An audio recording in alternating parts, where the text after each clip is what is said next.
What's going on, everybody? Welcome to another episode of the Couch Sports Talk Show. And today we are talking QBs.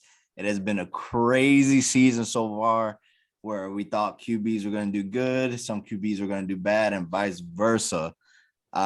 Today we are giving our top 5 best QBs in the league this season. So I'm going to kick it off with my man, Nick. Go ahead, man. You got to give me your top 5 so far. You want all of them at the same time, or you want me to just go ahead and give me your top. I want to hear how ridiculous this list is. All right, I'm gonna start with 5, and I'm gonna work my way back to 1. So, number 5, I got Josh Allen. Number 4, I got Patrick Mahomes. Number 3, I got Tom Brady. Number 2, Kyler Murray. And number 1, Aaron Rodgers. You're nuts. You're nuts. You're absolutely insane. The fact that you have Kyler Murray, who hasn't even been healthy all season. But still, when he's in the game, no, man. When he's in the game, though, he's a complete game changer. The Arizona Cardinals are literally on a whole nother level when he's in the game. But your famous line is, "But when he's healthy, but he has to be in the game. He has to be in the game." The dude hasn't been in the game. We're going off statistics, though, right? Yeah, statistically, yes. Right. So when it comes down to that, I would still put, like, for example, like when I say that argument, I'm talking about Christian McCaffrey specifically because he's always hurt. Right. Okay. I would still put him in the top 5 just skill wise because when he's on the field, he's one of the greatest players on the field at that moment or like in the league.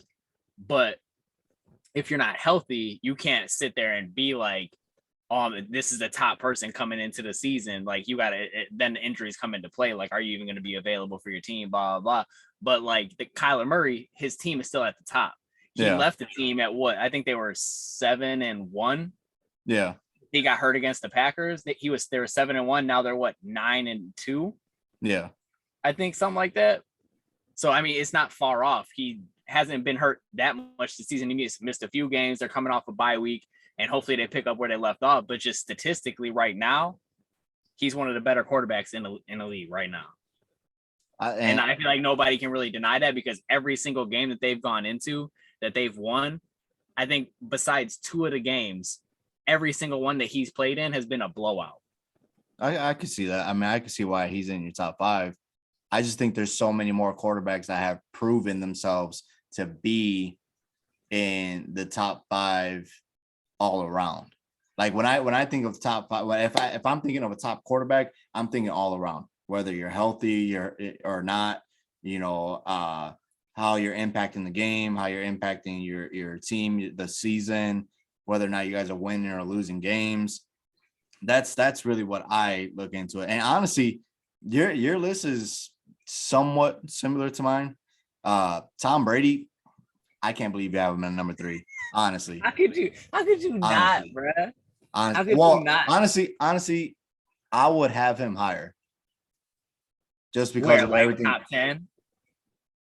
No, I mean he's definitely in top 5. Definitely. Oh, you mean like higher on the list, like 1, 2? Because I have him at 3. You would put him at like what, 1 or 2? I would definitely put him at 1. Definitely. Okay. Definitely. I mean, I don't know if you're ready for this list, honestly.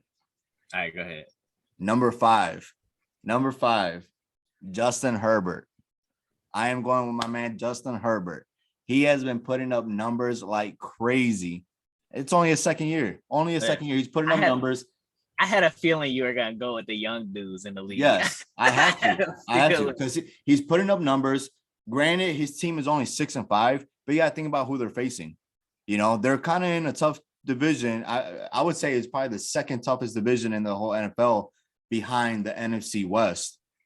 So he's facing that division. He's constantly, if you look at the schedule, he's been facing nothing but a whole bunch of teams that have beaten other teams that are above 500. Like the teams that he's facing, they're top defenses. Yeah. And the fact that he's still putting up numbers, he's 4th in yards, 5th in touchdowns, not to mention his QBR is pretty good for a second year guy, if I say so, So I just think he deserves to be in that number 5 spot. Number 4, Kirk Cousins. Oh my God. Kirk Cousins, number 4. He has the number 1 touchdown interception ratio. That means something. Okay. If the Vikings defense wasn't so bad, they would honestly be number 1 in that division. Look, realistically, he has like arguably 2 of the better route runners in the league on his team. That's fair. But hey, so do a lot of these other quarterbacks. But the fact that just Aaron Rodgers and Kyler Murray, Tom Brady, Dak Prescott, you name it. Dak Prescott trash though. He's not trash, but he does have 2 of the best route runners in the league that can create space in Amari Cooper and CeeDee Lamb. We seen what he did without Amari Cooper and CeeDee Lamb. Right, but that's why Dak is not in my top 5. Right. So, right? I mean, Kirk Cousins to me is a stretch at number 4. Like, I would put Justin Herbert before I'm putting Kirk Cousins. Hold on. I feel like Justin Herbert brings more. It gets better than that. Kirk Cousins is 6th in touchdowns. He's 6th in touchdowns. Okay, he's 3rd in rating. Okay, when you're 3rd in rating, you have the best touchdown to interception ratio. That means something, right? Honestly, if his defense wasn't so freaking trash, they would honestly hold the number 1 spot in the NFC, in my opinion. Yeah, well, you got to think about all their losses are close games. Yeah, I mean, they took out the Packers, who are basically like arguably going to be number 1 seed coming out of the NFC. Right. And I just feel like if Kirk Cousins had somewhat of a defense, you know, he would honestly be in consideration for MVP, in my opinion. I don't know. I feel like he benefits. He's just doing good. He's just doing really good. But I feel like he benefits off of being in a very well-balanced offense. Like, and I feel like when he's not in a well-balanced offense, he doesn't do enough to prove himself to be that top 5 quarterback. Yeah, but can't you make that same argument for any other quarterback that's doing well this year? Realistically, I mean, kinda, but not besides Aaron Rodgers. But not all these quarterbacks are in a well-balanced offense. Like Kyler Murray, he has Connor, who's an all right running back. He's not a top-tier running back. Tom Brady, I mean, you could, but like Tom Brady has proved year in, he's top guy. That he's a top guy. He can do it no matter who's on his squad. Right. Patrick Mahomes, they haven't really had a running game all season, but he consistently puts up numbers. I don't think he's ever had a running game. Right. Josh Allen, they never had a running identity since he's been with that team. And he really only has Stephon Diggs. Like Cole Beasley's good. Yeah. But he's not like good receiver. Like he's not like a top tier receiver. Like you're not going to be like, oh, he got Cole Beasley this week, blah, blah. Like we're scheming for him. Nah. He really only has Stephon Diggs and he's still putting up numbers. Yeah. Kirk Cousins, it has Dalvin Cook, who is in anybody's top 5, really. Yeah, but Dalvin Cook hasn't been doing that great this year, realistically. But compared to even his presence on the field, it makes a difference. Yeah, right. So like him just being there makes a difference. Like he's been injured a few games, but like him just being there makes all the difference. Right. They have a well-balanced run game and pass game. They got Adam Thielen, Justin Jefferson. Like they got some dogs on that team to benefit his stats. You've seen what it was like when he didn't have all those guys around him. He doesn't put up those same numbers. Yeah, I mean, he could be coming into his own, and this could be the Kirk Cousins that we're going to see for the rest of his career until he starts getting like older. But I mean, to me, he hasn't done enough, in my opinion, to prove himself to be that top 5 guy. I honestly think he hasn't taken his team above and beyond. He's not the Kirk Cousins that we've seen in the previous years, where he's going to overthrow somebody and cause an interception. He's not making small mental mistakes. He's locked in. He's focused. He's ready to get a playoff spot. You know, like he's doing what he needs to do. His receivers are doing what they need to do. But the only thing is, the only reason why the Vikings aren't a top team is literally because of their defense. Yeah. You know, but at number 3, I have Matthew Stafford. Now, Matthew Stafford, yes, he has the weapons. He has Cooper Kupp. He's had Robert Woods for the majority of the year. Now he has Odell. But again, you look at his numbers, man. His numbers do not lie. He's second in touchdowns, third in yards, second in QBR. The dude has been a monster this year.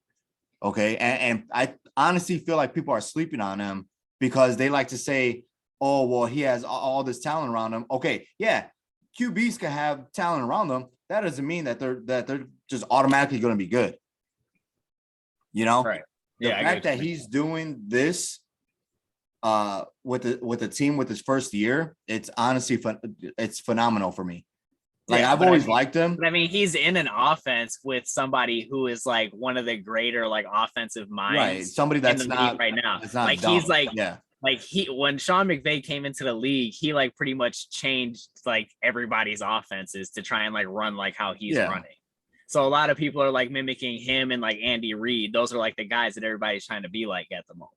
Yeah, and that's fine. Like, you know, so I feel like everybody knew that he was going to succeed in this offense. To me, though, like the reason that I put like guys like Josh Allen, Patrick Mahomes, and like shit like that above guys like him is because they bring more to the table. Like Josh Allen is going to give you. Realistically, the only thing Josh Allen brings is that he has the strongest arm in the league. Realistically. Yeah, and also he legitimately puts the team on his back to get wins. I mean, or to put his team in position to win. Like if he needs to get a first down and nobody's open, he'll run through 2 defensive linemen and drag them 5 yards to the first down. Matt Stafford's not doing it. That's fine. I mean, look at the records. Records mean everything, dog. I get it, but I'm just saying these are the guys that we're trying to put above everybody else. These are the people that can literally put the team on their back, ready to like win a championship if their team puts them into position. You honestly think Josh Allen and the Buffalo Bills are a championship team today? Realistically, no.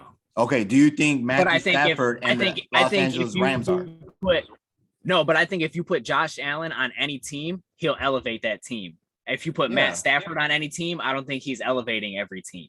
I think so. I mean, we're seeing it. We're seeing it firsthand. He was on the Detroit Lions his whole entire career. Okay, first off, you put anybody. Hold on. You put anybody that's not Aaron Rodgers or Tom Brady on the Detroit Lions, and they are not doing okay. Okay, the Detroit Lions literally have nobody besides DeAndre Swift. Literally nobody. That's not even a fair statement. I'm just saying, though, you can't sit here and say that Matt Stafford has the ability to go above and beyond for his team. He does, because the fact that he was able to take that Detroit Lions team, the shitty of a team and franchise that they have been, to the playoffs at least twice since he's been there, that actually means something. You know, they were an organization that was 0-16, who knows how many fucking times. Yeah, but he did that with arguably one of the greatest receivers we've ever seen in the league. Yeah, well, Calvin Johnson. Yeah. But what else did he have? He had no defense. Hold on. He had no defense. He had no second receiver. He had no run game. Mm-hmm. His O-line was trash because he was one of the most sacked quarterbacks in the league. I mean, I get it. Detroit as a franchise is trash. They never really built around him, so it's a bad example to use. But I still feel the same way that Josh Allen can elevate. Maybe not on the Detroit Lions or like a team like the New York Jets or some shit. Like, you know what I mean? Where it's like on any regular team that can. I feel like if Josh Allen played for the Rams right now, the Rams would be a better team than with Matt Stafford. I don't know, man. Matthew Stafford has the IQ. You can't beat that IQ. He has that IQ, but his arm isn't as strong as it used to be. I mean, he's getting older. Allen brings that to the table. I know, older though. But that's a factor. That is a factor. Just like the saying, you were talking about injuries being a thing. That is a factor. Age is the thing. Tom Brady is still whipping the fucking ball downfield, and he's fucking like 44. Yeah, he's not whipping it like Matthew Stafford or I mean, Josh he's Allen. bombing it down the fucking field to fucking Mike Evans. Mike Evans ain't complaining. He's hitting Mike Evans in stride. He's hitting Godwin in stride. That's true. Matt Stafford, the other day, you seen him, he's lobbing fucking footballs. Like, he might be hurt, like they were saying during the game, but he's lobbing the ball downfield, and it seems like it's not really making it there like it used to. But that's the thing. You know, the reports are, he's been hurt majority of the season with the back issue, a shoulder issue. I think there was something else. I think there might have been something with his hip.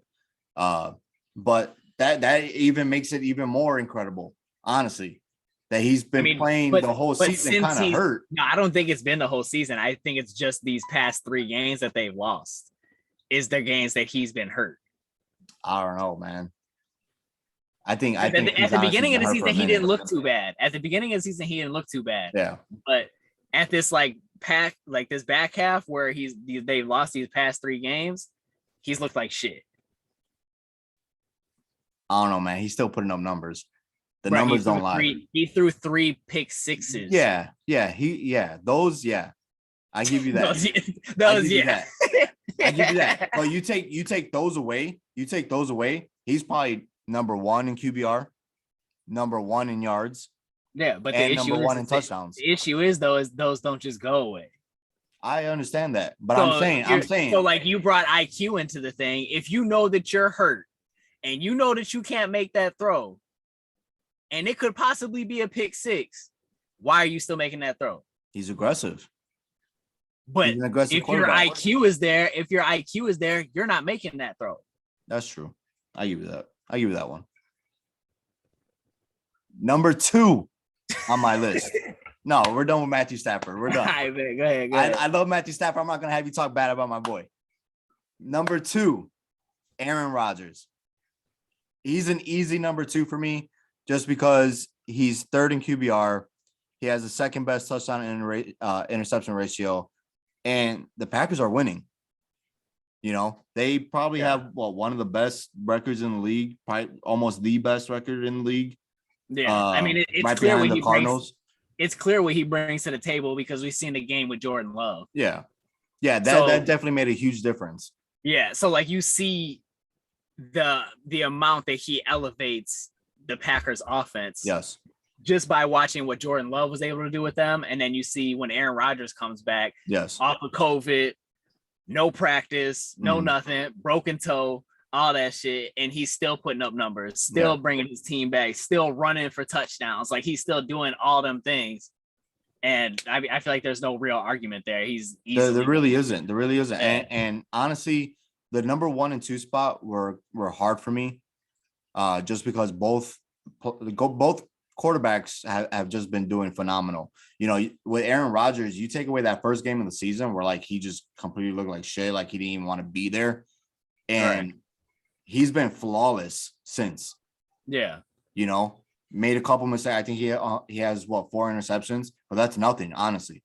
Yeah. Quarterbacks are going to have interceptions. It's inevitable. Right. But to only have 4 and we're already on week 13, that honestly means something. You know, that means you're not making many mistakes. You're hitting your wide receivers in stride. You know, you're getting them the ball when they need to. You're playing the game to the best of your ability in Aaron Rodgers. Right. And with a coach like Matt LaFleur, they're just clicking, honestly. And all the reports, you know, at the beginning of the season that there is heated arguments and all that nonsense, I honestly don't believe it. Because you look at it and it's like nothing even happened to Aaron Rodgers. Yeah. You know, well, I mean, you kind of seen it in the first game. They kind of came out slow and they got smacked by the Saints. But then like I feel like it was one of those like infamous like Aaron Rodgers moments where like you see some of it like that happen. It's like the same thing. You see the same thing with Tom Brady, where like somebody says like, oh, he ain't got it no more. Right. We're finally seeing him getting old. We're finally seeing him lose his stride. You know what I mean? And then he comes out the next game, they win. Then they win again. Then they win again. You know what I mean? And it's just like the same narrative over and over again where they they doubt these like great arguably like GOAT quarterbacks. Like Aaron Rodgers, you could put him in the GOAT conversation. He hasn't won as many rings as obviously these other guys, but like Tom Brady, throw him in the GOAT. To me, he is the GOAT. But Aaron Rodgers, like, I feel like you can't really like say nothing. 23 TDs, 4 interceptions, 105 QBR for the season so far. Yeah, I totally agree. And, you know, I think I've said it before, with Aaron Rodgers, you know, you hit it on the nail. People keep on doubting them every year. Oh, you know, the Packers aren't going to, you know, make it deep in the playoffs. Honestly, this season, they might. They honestly might. Yeah. Just because of what he's able to do this season. You know, he's honestly one of the most perfect quarterbacks this year. Yeah. You know, with everything that he's doing. I feel like they can make a deep playoff run if they manage to stay healthy. Yep. Mm-hmm. But I feel like if they can't, then I feel like it's out of the question, because like you see what happens when they don't have like their star power there. Right.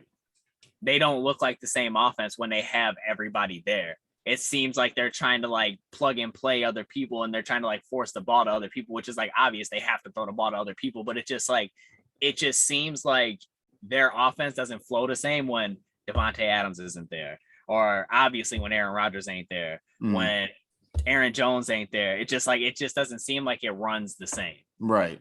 Yeah, no, I totally agree. It's kind of like, you know, they have to have all their pieces gelling.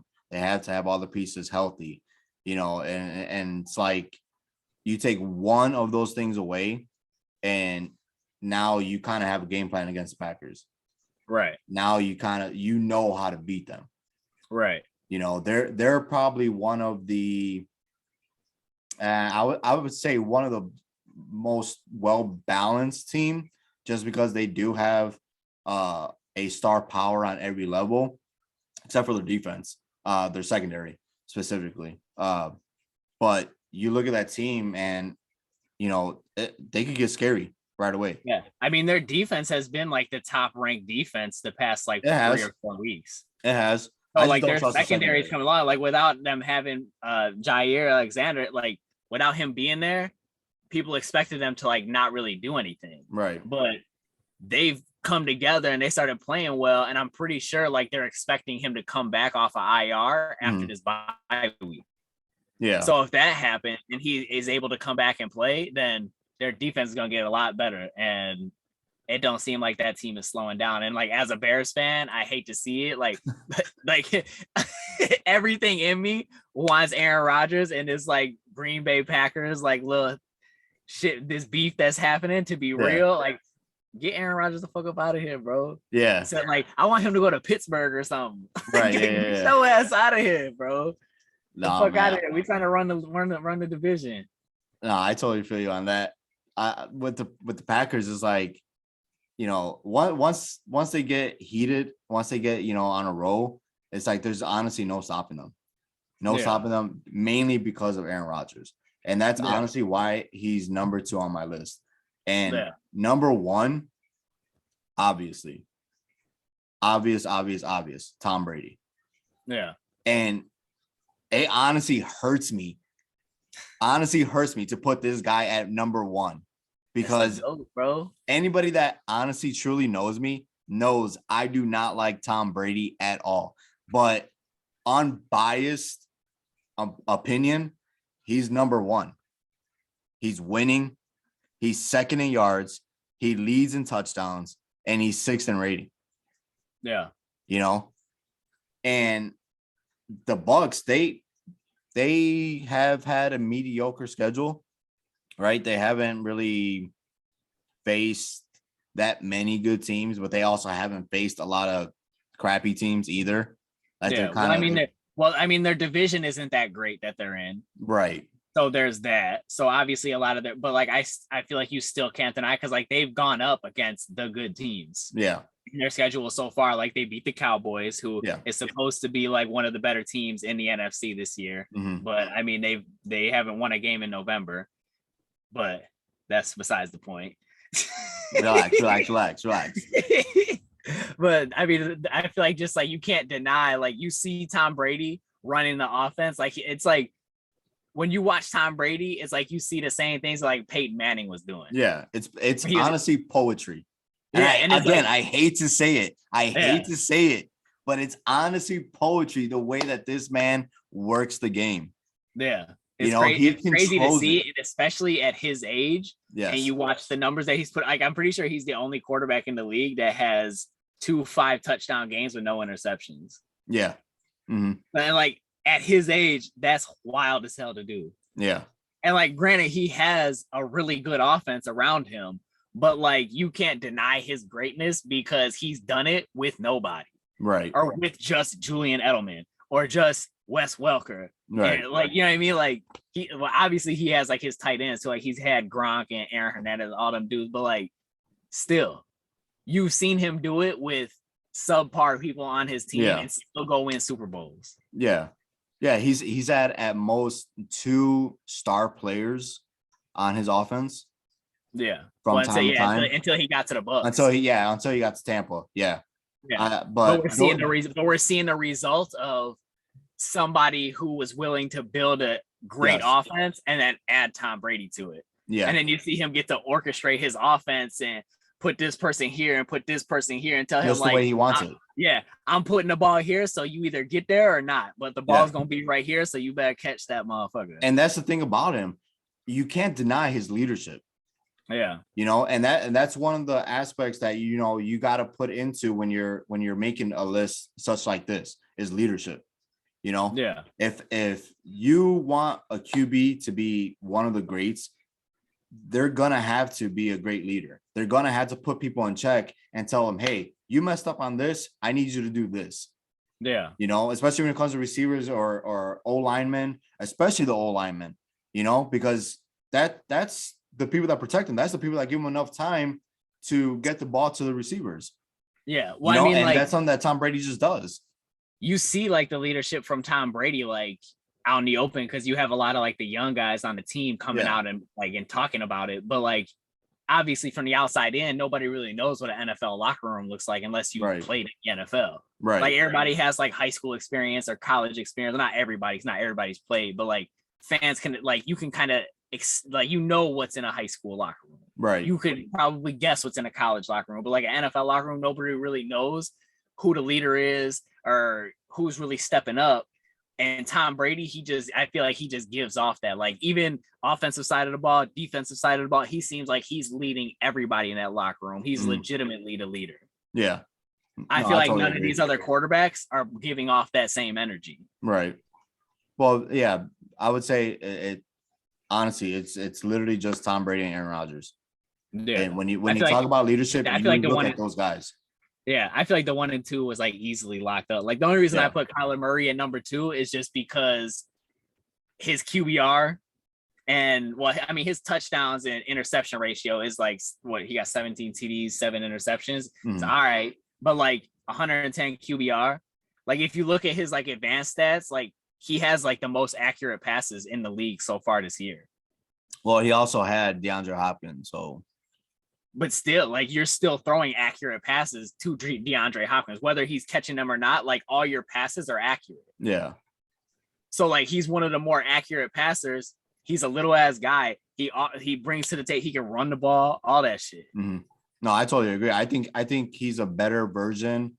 He's a more advanced version of Russell Wilson. Yeah, in my opinion. Mm-hmm. You know. He still does Russell Wilson things, like he would still be able to, scramble and throw on the run perfectly. He could launch it down the field perfectly. He, like you said, he's throwing accurate, but I just feel like he has kind of mastered it better than Russell Wilson. And Russell Wilson, he's not a bad QB. He's just having a bad couple of seasons because of the team that's around him. Right. But when you look at Kyler Murray and you look at Russell Wilson, you definitely tell the difference between them. And Kyler Murray, he's up here right now. Right. Like he's definitely, I could honestly see why he's in your top 5. He's playing phenomenal. To me, being in the game does matter. I get it. He was hurt or whatever, but stats wise, for me to say that he deserves to be in the top 5, honestly, no, not to me. I get what you're saying though. I mean, I can't really argue on that because like that's a legit. It's a huge thing when it comes to certain players, right? But like to me, he left his team at 7-1 when he was hurt, right? And they're still 9-2, right? And to me, I feel like his injury was like I feel like he sat out because of his injury, not because he couldn't play, but because he wanted to get healthy. And his team was 7-1, and it's better to sit out now than to push through and then you possibly make it worse. Right. So instead, you just sit out, get healthy, come back towards the end of the season, like the back half of the schedule. I don't know what the back half of their schedule looks like. It might be easier games, But to me, it makes sense to have your team at 7-1, sit out for a few games, get healthy, and then come back and ball out. Yeah, no, I totally agree. No, I get exactly what you're saying. It just makes more sense to do that, honestly. Right. I mean, obviously it's all hypotheticals because nobody really knows what the fuck's going on. But from the outside looking in, that's what it looks like to me. Because I mean, you've seen people play on an ankle injury, and they play fine. I mean, Aaron Rodgers is a fucking broken toe. Yeah. So there's that. You can play on some of these injuries. I just feel like some of these guys, they're sitting out, getting ready for playoffs. Yeah, and honestly, that's kind of what you have to focus on, is playoffs. Because honestly, if you look at both of our lists, all these quarterbacks are definitely making the playoffs. Whether it's a wild card spot or they're winning their division, they're making the playoffs. They're making that push. And honestly, I think they're going to get better, and it's going to be interesting playoffs. I think there's definitely going to be two teams in the Super Bowl that weren't there last year. And I think it's just going to make for probably one of the best postseasons in NFL history, honestly. Yeah. All right. Yeah. Well, that's all the time we have today. Be sure to check us out on Facebook, Instagram, and Twitter at The Couch Sports Talk Show. And if you want to see more videos like this, please subscribe to our channel on YouTube and enjoy. See you later, Couch Potatoes.